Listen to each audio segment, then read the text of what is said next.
how do CPUs work? How do they calculate equations and how can they run code? Well, in today's video we'll go over all of it, starting with the simple logic gates and slowly building up to end with a simple CPU. But first, we need to start with... Okay, so first a quick refresher with basic logic and the ways we can manipulate it. So here we've got a button connected to a cable and we can either have it off or on. Then next we have the NOT gate. This gate manipulates the input by inverting it. So basically on gets turned into an off and off gets turned on. Next there is the AND gate, which is off if none of the inputs is on, if either of the inputs is on, and turns on only if both of the inputs are on. So basically it only turns on if the first and the second are both on. That's why it's called an AND gate. And finally an OR gate, which in the same vein, first or second input must be on in order for it to be on. And there we go. Those are the logic gates. The basic ones at least. Then we have more complex ones like an XOR that will only turn on if first or the second input is on, but not if both of them are on. And I could keep going, but this is only a refresher because I kind of already covered it in the first episode of the series. Next we have a register. You can think of a register like a magical box that holds a value. So basically a box that can hold a 0, or a 1, or a 10, or 125. How? Well, that's simple. If you recall the second video of the series, then you should know how to read binary numbers. And so as such, all we need in order for this box to work is just A, some kind of binary configuration, and B, a way to edit that binary configuration. So how would we do it? Well, first, how would we do it in a single bit? So how we make a circuit, a single cell that takes in an input, and then if that input is on, then gets saved, and it stays that way even if the input changes until it's reset, where once again, it stays that way. How would we do it? Well, basically there are three pieces of information that we need to know. First of all, we'd like to know what value is the cell getting set to. Then, what value was it set to in the past when it was saved. And then finally, should that value change or not. So basically we want our output to be set to whatever the saved value was, unless we select to change it, in which case we're just taking the input instead. So how could we do it using the logic gates? Well, if we take the input and AND it with the switch bit, then the input will only matter if the switch bit is on. Then we can perform the same kind of trick with memory and the inverse switch bit, in which case the memory will only matter if the switch bit is not on. Then we just combine these results using an OR and there we go. We can write a 0 into memory, and then once we turn off the editing bit, the input stops mattering because the 0 is saved. Then we could switch it to a 1, and the input stops mattering because the 1 is saved. And actually, hold on, let me just turn on the lights so you can see it better. Okay. So, this bit tells us the input, this one tells us the saved value, and this one tells us if we want to change the saved value or not. Now we start our circuit having a saved value of 1, and you can see that the input doesn't matter. Then we can change that value by turning on the bit right here, and then we can change it to 0. After that, the inputs stop mattering again because once we turn off the edit bit, it's no longer editing, and there we go. Then all we do is we just plug in the outputs as the saved value, because if our previously saved value was a 1, then that's what we want to plug in as the second input, the saved value. You know, the saved value is the thing that was you get it. And there, the gate is finished. This is incredibly useful and can be best seen with multiple gates aligned. So imagine that we have 8 of these gates, all of them plugged into their own respective input and into a single changing bit. Now if you remember the second to last episode of the computer science series, then we can encode a number, something like 36, plug it into our circuit and nothing will change. That's because our circuit still remembers the previous number. That's why we need to turn on the editing bit, which will overwrite the previous number. And now if we turn it off, we can set the input to be whatever, it doesn't matter, because we've got the number 36 saved. That's why it was so important to me in that video to show you the methods for saving things with bits, because as long as you can turn something into ones and zeros, you can save it using this circuit. So let's package the circuit again into a single gate, a gate with 8 data inputs, a single edit input, and 8 data outputs. In this case, I'm packaging them all into a single wire, so from now on this wire isn't representing a single bit, so 1, 0, only it's representing 8 bits that we interpret as a number, and I'm representing it with brightness. Now we can use this gate to save a number to it, turn off the edit bit, and there we go, we've saved the number. And I think this is a pretty good time to pause for a second, to truly appreciate what we've done. First we started with a very simple and basic logic gate, which we then combined to create a memory cell, which had the ability to actually remember and store a bit that we've put inside it. Out of these individual memory cells, we've combined 8 of them in order to create a simple register, capable of storing a single 8-digit long binary number. So there we go. Now you should understand from scratch how you can store binary numbers using logic gates. Next, it's time to operate with them. Using a multiplier, but I haven't actually explained how it works yet, and so the insights are just straight up magic to us right now, which, well, it won't really work. As a practicer of both, I don't want people to confuse magic and science, okay? So just as a refresher, first one has mana, ether and wizards, and in science we have energy, fields and scientists. They're completely different things, okay? So let's get started with describing how we'd like our multiplier to work. Okay, this will be a bit difficult to explain because it doesn't actually have all that much of a great analogy in decimal, but just stick with me. If you have a binary number like this and you multiply it with another binary number like this, then what this effectively translates to is us taking that second number, shifting it 0 numbers to the left, and if this number is a 1, then we add it to the pile. If it's not, we don't. Then for the second number we do the same thing, this time shifting it 1 bit to the left. If that number is a 1, then we add it. If it's a 0, then we don't. Then a third time shift 2 bits to the left. If it's a 1, then add it. If it's a 0, then don't, and so on, so forth. The way it works is kind of like us taking a decimal number, breaking it down into individual components, multiplying each part separately and adding them back. If you'd like a tad more detailed proof, then just ask me on my daily charity checkup streams, because honestly, it would be a pain to add into this video, and I've kind of gone over it on day 824, 1 hour and 18 minutes in. Yeah, I think that's really fun. So to reiterate, our binary multiplication could be described by this equation, where A is the first binary number, B is the second, and this is the shift operation. So what we're effectively doing here is we're taking our first number, shifting it some amount of bits to the left, then ANDing it with that specific digit of our second number, and then we repeat for all of them. All numbers ANDed with a 0 disappear, and then we just sum them together. And that's how our equation multiplies numbers. Now all that's left for us is to implement this.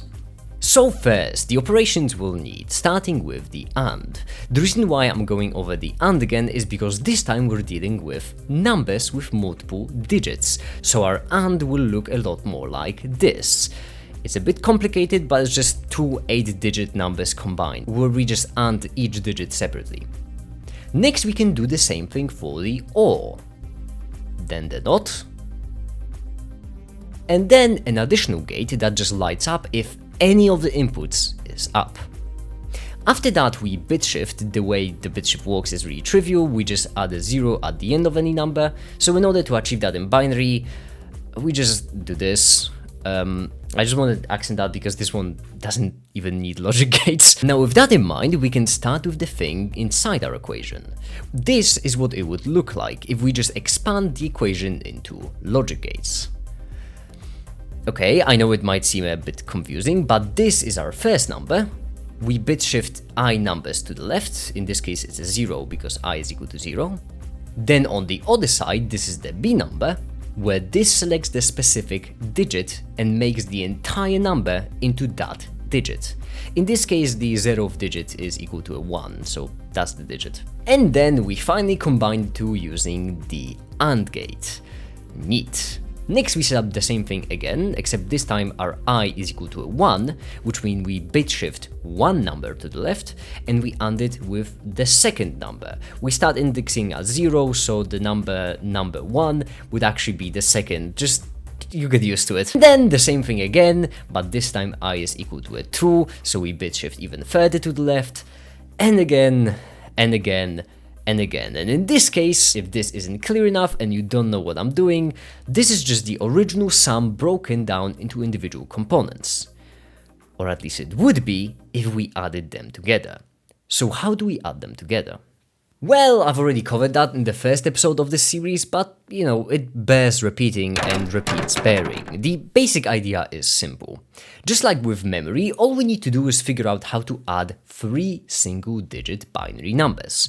In order to do that, we start by connecting the first two with an XOR gate. This is the gate that effectively tells us if one of these is on and only one. Then if we plug it in with the third input into another XOR, this tells us if 1 or 3 are all on. Here you can see that if we have all of them turned off, the output is off. Then you can see that a single one of them gives us an output. 2 of them do not give us an output. And all 3 of them give us an output. Simple as it could be. This selects the first digit of the output, which tracks because this is what a 0 looks like in binary. This is a 1, a 2, and a 3. And you can see that the only times that this bit is on is with a 1 or a 3. So either 1, 1 and 2 zeros, or all of them have to be 1s. I know it's a lot of logic and numbers and 1s and zeros, but I'll just give you a second to think it over, it should make sense. And then all we need to do is just the other bits, which should light up if at least 2 of these are on. And the way we can do it is just by checking if one of the first 2 is on and the second is on, or if the first 2 are both on. I'll just go over a bunch of combinations here and let you confirm for yourself that this actually does work and it does actually give us the appropriate binary number. Sweet, so we've got the thing. This is a simple circuit that just basically adds together 3 single-digit binary numbers into a double-digit binary number. And in order to make it into an 8-bit adder, all we need to do is just wire them like this. And there we go. If we do it 8 times, we've got a gate that can add in 2 8-bit long numbers. Isn't that neat? So now we can just plug them into our pre-existing circuit to complete it, and there we have it! It's a multiplier. Right here I'm inputting different binary numbers, right here we do the whole offsetting business, and right here we add them. Then right here I just convert the binary numbers back into decimal, and there! This is 7 times 36.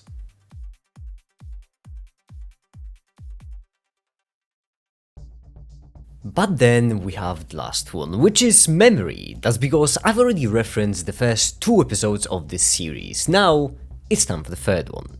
The memory, and in this case, I'll be honest with you, I won't go in depth too much because memory isn't all that interesting in comparison to the CPU. It's just like a bunch of repeating cells. And with my limited time for these videos, I need to ration that because honestly, if it wasn't for patrons, I wouldn't be able to even survive. But the whole point of memory is this. Remember the memory thingamabobs? Well, imagine a line of them where each one has their own unique address. Okay, got it? Well, now let's go back in time and rewatch the entire video about memory. That's why the tech wizards in charge of enchanting the magic rocks with the magnificent force of the pure. Or maybe some kind of superposition of the two. So like, why was the black hole scene even in the video? Like, Make It didn't even mention the black hole. Why is it there? There. Now it should all click in place. You're welcome. But the point is that for memory, we'll have this component. We'll call it RAM or simplified RAM. And basically, we'll give it a number. then it will return us the value that has that address as a number. So imagine 255 different numbers arranged in a line, or actually, you don't have to imagine it because I'm awesome with Blender and I can just put it on your screen right there. Once again, the Patreon link is right in the description. And with that line, once we give it a number, like 36 for example, it will give us back the value stored at that number. In this case, 48. It really is that simple. And with that in mind, actually, we can finally get to the CPU. So, how would we make a simple CPU just out of the parts we've seen in this episode? Well, first, let's realize that if we take some kind of binary number, AND it with a single digit like so, expand it into the full 8, and then AND again, then what we effectively get is a gate that sends this number through if that one specific bit is selected. So we can package it again into a gate, and now we can begin. First, we start with our 4 registers. These registers will be, in order, the first data register, the second data register, the output register, and the operation register. We'll take both of the operation registers and plug them into an AND gate and a multiply gate. Neat. Now from those 2 registers we can get their sum or their product. And in order to get those, we'll just take the 0th bit of our operations register, on one side plug it into the gate of our sum, then NOT it and plug it into the gate of our product. Then we just OR the 2, and what this effectively translates to is that if we, for example, have 2 numbers like 6 and 5, then if we set our 0th bit of the operation to a 1, then we get 11 right here. If we set it to a 0, we get a 30. So this bit allows us to select if we want to multiply or add the 2 of them together. That output will get saved into our result register, and what will it do from there? Well, from there we'll have a second bit of our operation. Just like the first one selects the operation we like to do, the second one will select which data storage should we use. Either a 0, so memory, or 1, so the output register. Then the third bit will tell us if we'd like to read it into our registers. If not, that bit will be used to load a byte from memory. And then finally the last 5 bits, which will work as addresses, either for memory or our registers. So all zeros select the first register, and at least one selects the second. And okay, a quick note right here, because I just realized how incredibly unclear all this is. Basically, in this register right here, we hold an 8-bit digit binary number, where the first digits, which is between these 2 options, so it's either multiplication or addition, the second bits, which is between these 2, so it's either output register or the memory, and the third bits, which is the saving on or off, so we either read the number into our data registers or we don't read it, we don't save it into the data registers, which are these ones.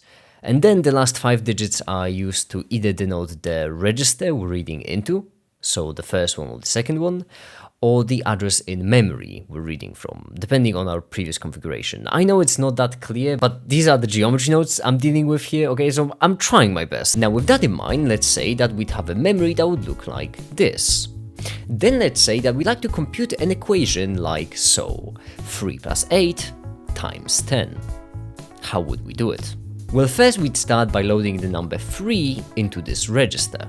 We do it using the operation 000 00111. What this does is it loads in from memory the value with the address 7.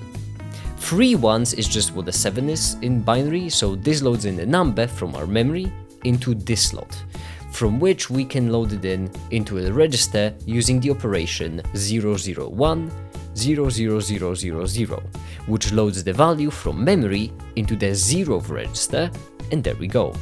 We've loaded a 3 into it.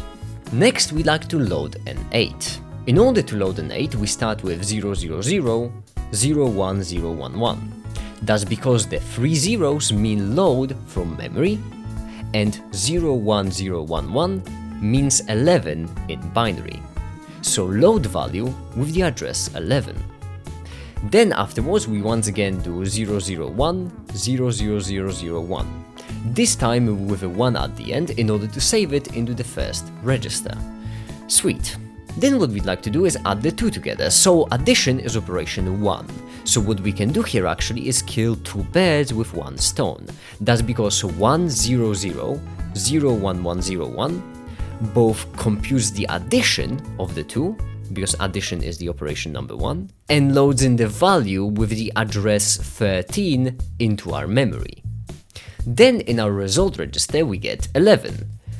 Because that's the result of our addition, 3 plus 8 equals 11. And so in order to read it back into one of our registers, we just do 111 00000.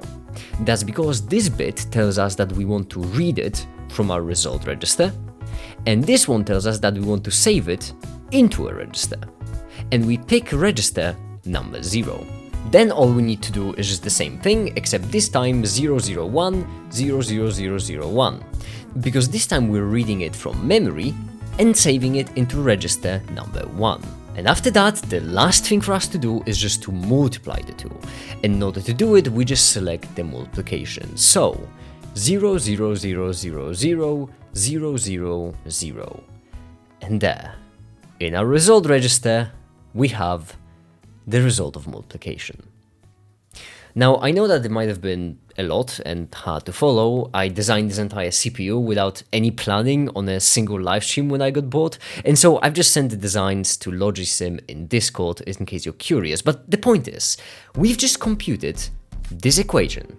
And right here you might be wondering, make it, why are you calling it a CPU instead of something like a calculator? And okay, fair point, fair criticism. Normally CPUs would have many more things like subtraction, division, comparing, and oh yeah, saving into memory. I didn't add any of those things here because they would only complicate things when the real price of the video is different.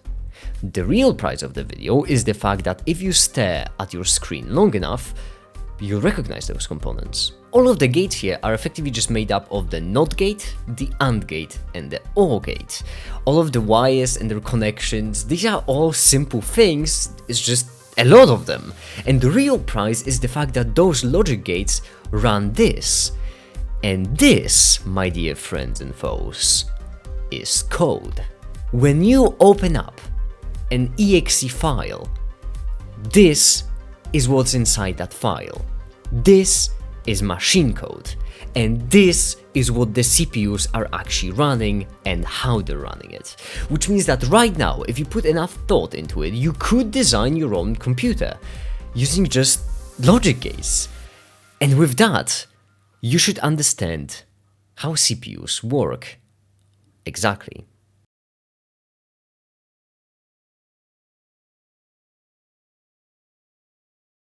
With a couple of asterisks, of course. I didn't put an actual CPU here because CPUs are way more confusing and complicated. They just have a lot of like nice things that are implemented with hardware rather with software to make them faster. It's a long story for another time. Now we will use this CPU in next video when I explain the difference between programming languages.